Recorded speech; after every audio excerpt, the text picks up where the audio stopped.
ici, là, c'est pas du, tu sais, c'est comme pas d'hier non plus, c'est pas créé par la pandémie, c'était comme ça avant. Ouais. Puis même, je m'en Exact. rappelle, je pense qu'en 2019, j'avais écrit une série de blogs sur les 3 types d'aménagement de bureaux.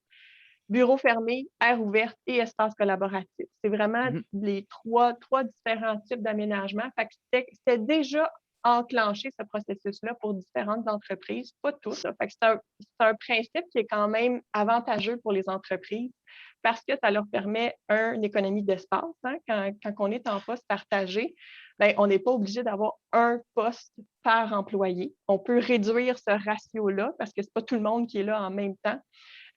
Au bureau. Fait qu'il y a une économie d'espace, mais en même temps, ça prend plus d'espace collaboratif. C'est plus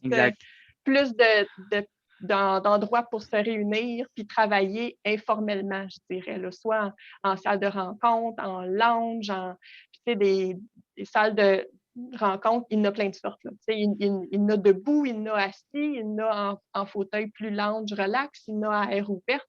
La cafétéria sert d'espace de rencontre aussi. Fait, vraiment, tout le bureau peut vraiment être utilisé pour travailler de différentes façons selon la tâche que les employés ont à accomplir. Ça s'appelle le Activity-Based Workplace. C'est vraiment un principe ABW. Que tu choisis ton poste selon la tâche que tu as à accomplir. Fait que si toi, tu as besoin d'être concentré pendant une journée ou quelques heures, ben, tu peux te louer une place que tu es vraiment refermée, soit dans un petit fond de bout, une petite salle, là, que tu es une personne uniquement pour travailler, ou bien un poste de travail un peu plus cloisonné. On peut avoir différentes stations de postes de travail aussi, que ce soit des postes en L qui sont plus conventionnels, des postes droits en benching, un peu comme vous avez en ce moment, Elsie, là, vous travaillez principalement en benching, mais on peut aussi avoir comme différentes sortes de bureaux parce que le monde, ils peuvent s'amuser à changer de type de bureau, ce qui peut être vraiment le fun.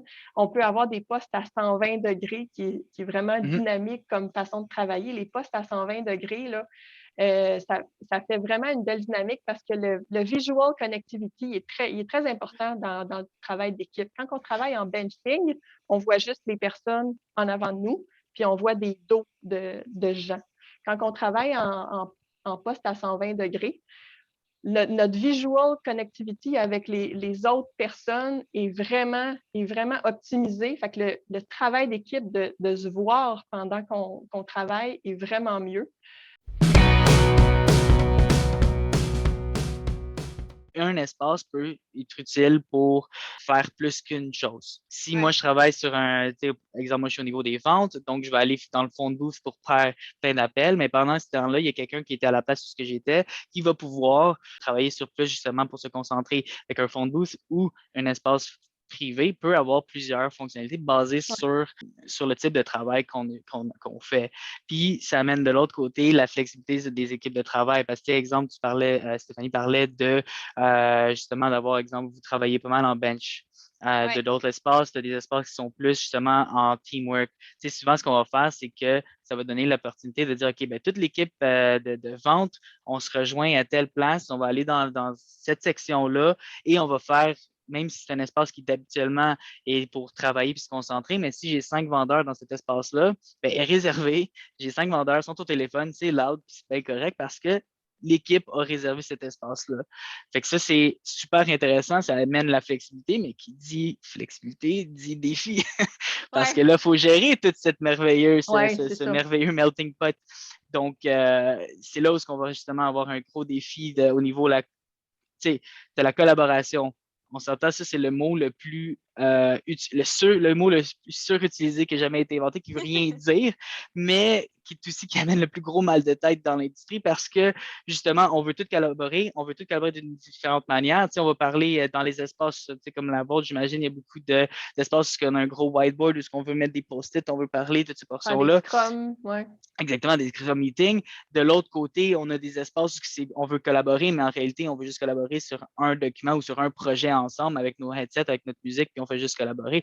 Mais ça veut. Puis après ça, peut-être la bonne vieille collaboration de vidéoconférence. Fait que ce qui est vraiment le gros challenge, je pense, avec la gestion des postes partagés, c'est qu'une business, c'est pas un espace de coworking. Puis Ça souvent. s'y rapproche, on dirait, quand même de plus en plus, par contre, au niveau du layout, là.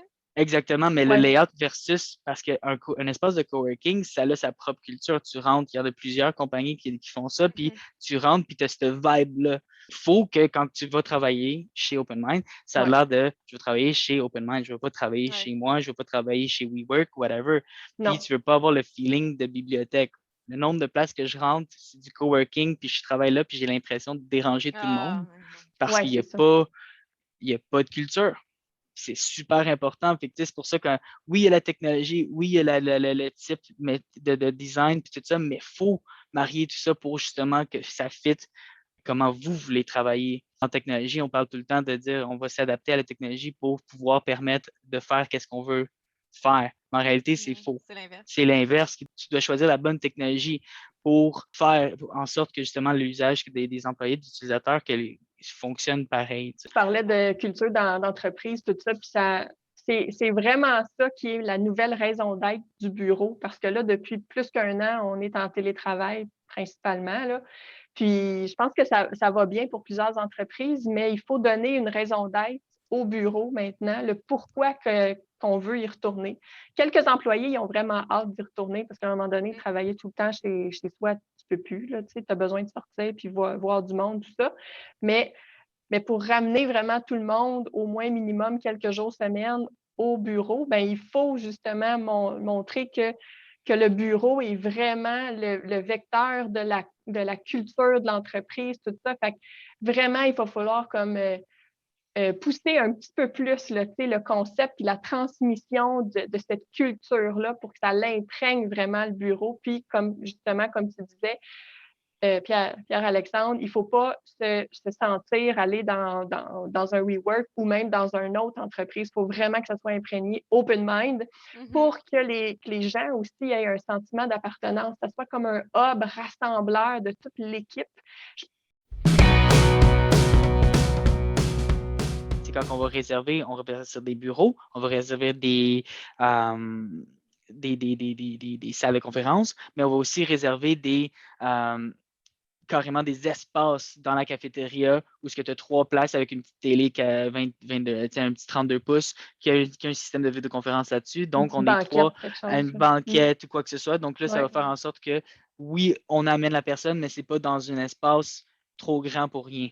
Non. Toutes les entreprises ont le challenge on veut toutes des beaux murs de verre, on veut toutes des plafonds hauts, on veut toute une salle de conférence parce qu'on veut tout communiquer à distance, mais on ne veut pas en avoir 25 salles parce qu'on sait qu'au niveau optimisation de pieds carrés, on ne veut pas avoir des salles qui ne servent à rien.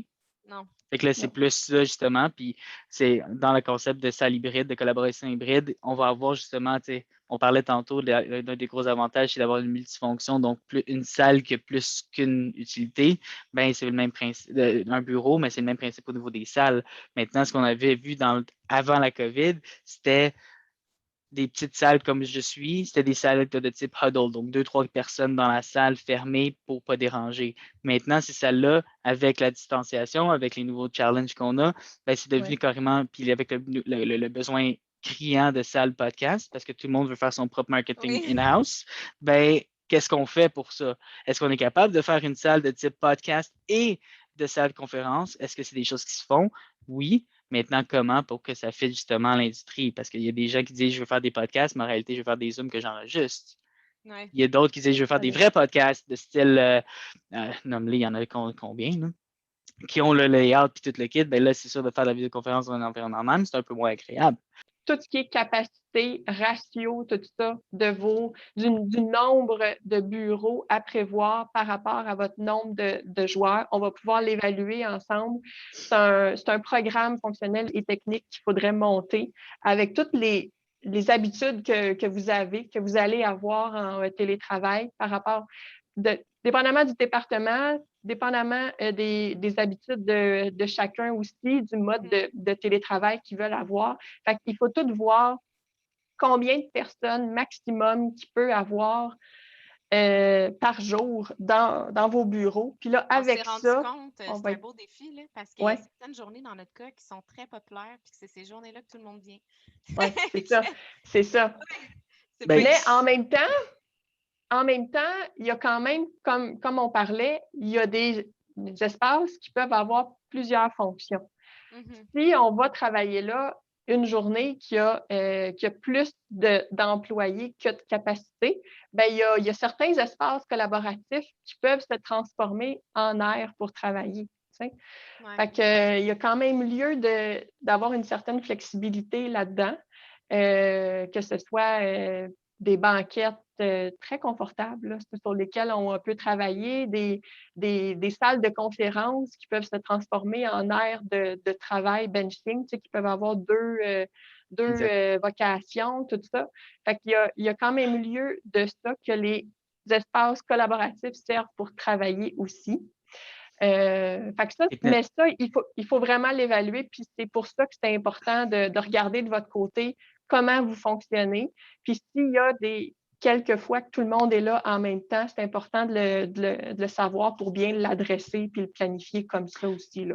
Il y a des plateformes qui existent actuellement parce que là, en ce moment, si tout le monde prend, je crée une ressource dans mon calendrier, que ce soit Google ou Exchange, puis je vais simplement réserver la pièce. Maintenant, on peut réserver la salle de conférence, on peut réserver le bureau, on pourrait littéralement réserver la table de café dans la cuisine si on voulait, parce que justement, basé sur un plan, il y a des applications mobiles qui existent que je peux simplement dire, OK, de mon cell, je dis, OK, je vais être telle journée, je vais être présent, je regarde l'espace, c'est tout libre de 8 heures. Exemple, je vais être là de 8 heures à 10 heures pour travailler sur un projet. Ben, comme je te disais, si tu réserves cet espace-là, parfait, disponible.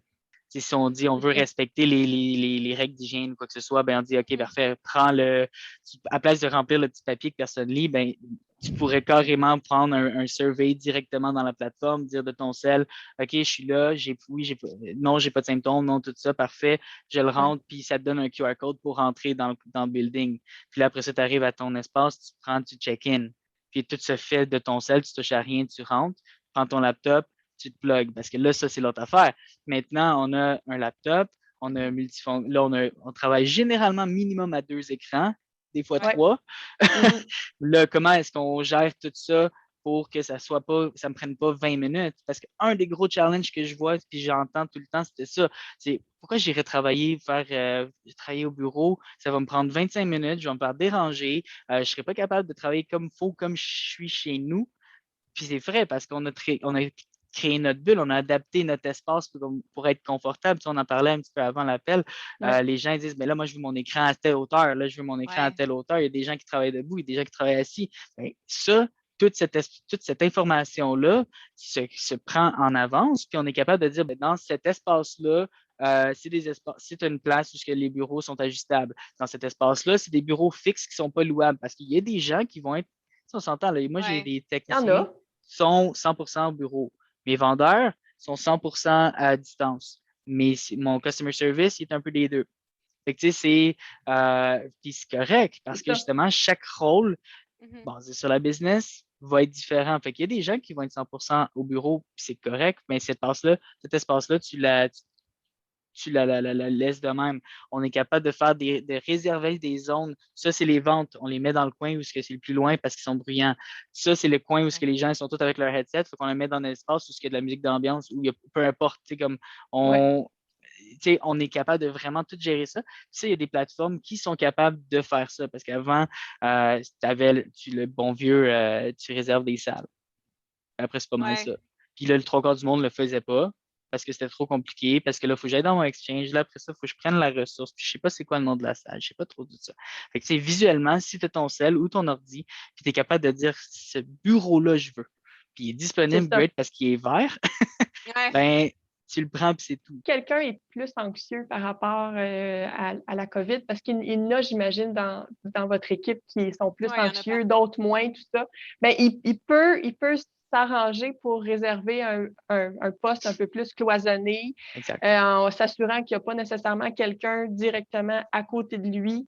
Tu sais, fait comme ça ça va le sécuriser un petit peu plus, là.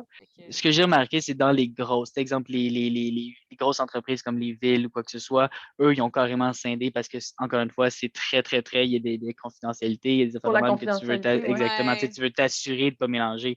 Dans des C'est ça. petits business, le côté des départements, je te dirais, c'est vraiment plus au niveau du type de business qui se passe. Si vous êtes tous sur des cases d'écoute, puis vous êtes tous en silence, que ce soit, puis des fois, vous allez vous âger, ben là, ce qui va se passer, c'est que tu vas avoir un espace de travail qui va être, elle, premier arrivé, premier servi. Après ça, tu vas avoir de l'autre côté des espaces de communication et ça ne va plus être vraiment des espaces de bureau. Tu vas avoir la possibilité de dire peut-être, tu sais, ça va te calculer encore une fois basé sur l'analyse qui a été faite initiale, c'est est-ce que vous allez arriver des fois à être 100% comme capacité? Si oui, est-ce que c'est une fois par mois ou est-ce que c'est à toutes les semaines? Si oui, ben là, ça va changer un petit peu la donne au niveau du type d'environnement que tu vas avoir. Parce qu'encore une fois, c'est tout basé sur open mind, sur vous autres. Ouais. Qu'est-ce que vous voulez faire? Puis c'est là que quand tu es rendu à faire cette analyse-là, ben là, on regarde vraiment, OK, ben probablement, qu'est-ce qui va se passer, c'est que tu vas avoir plein d'espaces qui vont être soit ouverts ou fermés, mais pour peut-être mieux collaborer. Fait que tu vas avoir des espaces de travail où que là, je vais avoir des focus. Puis là, c'est là que tu te ramasses avec des focus boosts. Tu sais, j'ai vu, il y a des émissions, surtout à Silicon Valley, que carrément, tu travailles dans une petite boule. Je ne sais pas comment, à quel point c'était Une petite boule, ergonomiquement. ouais. Oh, ouais, C'est une petite c'est un cabine banc. téléphonique, là. Ouais. Ouais, Wow. ben, c'est ça, t'as Mais c'est carrément une un boule. banc. Ouais. Puis sinon, tu as comme il y a des compagnies comme Room, que c'est Ouais. carrément des phone booths que Ouais. ou des video conferencing booths. Fait que là, tu as une petite télé, des affaires de même que ça, c'est customized, c'est 100% ouvert, puis réservable. Mais ça prend beaucoup moins d'espace Ben, que c'est ça. tout ça. Fait qu'encore une fois, basé sur qu'est-ce que vous voulez chercher à faire, on va pouvoir le faire. Puis la technologie va pouvoir s'adapter là-dessus à vous. Puis comment vous voulez la réserver, cet espace-là. Ben, c'est ça. Puis, tu sais, c'est à vous de configurer le logiciel comme vous voulez. Si Ouais. vous voulez que ça ne soit pas attitré à certains départements, libre à vous. Si à un moment donné, vous réalisez que non, ça serait bien que cette zone-là soit réservée pour tel département, tant mieux. Tu sais, c'est quand même assez flexible, là. Ouais, parce que Il n'y a c'est pas de un fait, problème. il n'y a rien qui est coulé dans le béton. C'est Ouais, software. Je pense que vous comprenez. Ah, connais ouais. Fait que si jamais on fait ce concept-là, c'est sûr qu'au niveau mobilier, essaie de prendre la bonne décision dès le départ parce que de tout Tout retourner, changer ça. ça risque d'être un peu. Mais au niveau, si on dit ben, ces espaces-là, c'est tous des espaces de travail, on l'essaye collaborer, on l'essaye par département. Finalement, on arrive, ça ne marche pas pantoute, on change. Puis ça, vous avez accès au logiciel. Il y a la possibilité de Ouais. nous autres le Nous faire. autres, changer les paramètres. Exactement. Puis là, dire, OK, ben non, ce bureau-là, cet espace-là, on ne la met pas disponible uniquement pour les gens de vente, pour les gens de design ou quoi que ce soit. Là. Les personnes qui n'auront plus leur bureau attitré, il va falloir qu'ils rangent quelque part leur tasse à café, leurs souliers, leurs photos de famille. En tout cas, bref, il y a comme tout un nouveau concept de casier personnel qui va être à mettre en place. Puis c'est de voir c'est quoi vos besoins, comment on les planifie, tout ça. Fait que je vais pouvoir vous aider avec ça. Mais en ce moment, il y a des sacs un peu partout. Là. Je confirme. C'est ça. Fait qu'il y a les quand gens même traînent leur boîte, traînent leur sac. Puis là, il y en a c'est ça. Non, c'est pas l'idéal. Fait qu'il y a quand même des belles solutions qui sont apparues sur le marché là, depuis la pandémie.